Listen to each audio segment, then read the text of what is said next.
Hi everyone and welcome to my place. Fran, I hope you're watching because today I am here to solve your problem insofar as what to do with beautiful flowers like this, which are called Gloriosa. Aren't they just beautiful? I absolutely love them.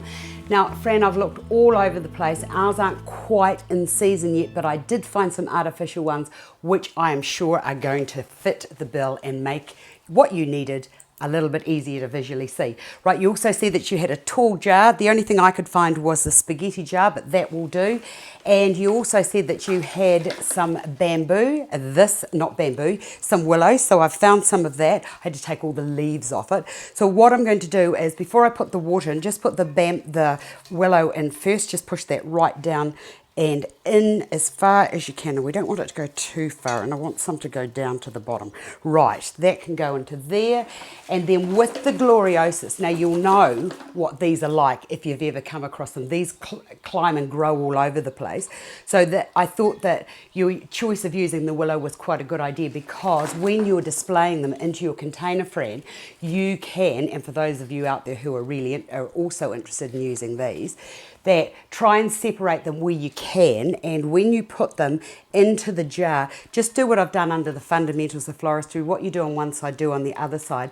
You don't have to be too formal about, having the right lengths and things like that, because these things will just grow and meander all over the place. So just let them go to wherever they want to go. So I'll put one into there like that, and I've got, how many have I got? 6. Okay, that can go into there like that, so you've got them all round as evenly as you can, but as evenly as they will go, and then go into the center.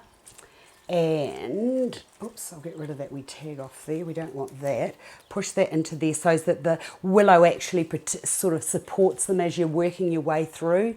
And I'll just bend that one down there. That's what's so lovely about artificial flowers. Now, a lot of you have been writing to me and have been asking, where in the world do I get my silk flowers? I get them from a wholesaler that gets them from China.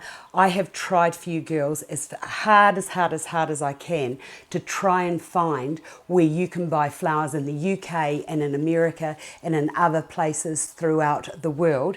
I'm still working on it, but as soon as I do find out, I will definitely let you know. So don't think that I'm being slack if you haven't heard from me. Right, that can go over to there, and then I'll just twist that around there like that. Perfect. Right, I think that it needs something else, so I've found this orchid leaf here. You could perhaps use flax, but something that's a little bit structured. That can go into there like that, and just poke out one side, and you could perhaps take that around there. In fact, some really lovely red flax, all that beautiful flax that's got the yellow bits on the outside, that could be equally as beautiful. Right, oh, and there's one more piece, let's not waste that. I'll put that into there, and I'll push that down into there. Oh, I love working with forms like this. Right, now the next thing I wanted to do, because I can see the stems, so once I get the water into that, that won't really matter. But what I did want to do was get a bit of willow and wrap that around the outside here into sort of like a loosened form, or sort of like a knot. Don't move. Perfect. So what I'm doing now is I'm taking all of this bendy willow from the top and then just putting it around the outside of the vase to just give it a bit more movement and to bring the design out and around the container.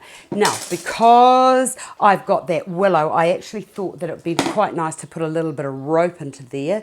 So I'll just put, oh no, I don't actually need to even do that. I'll just put that down into there like that, and that now will connect the top down into the base of the design.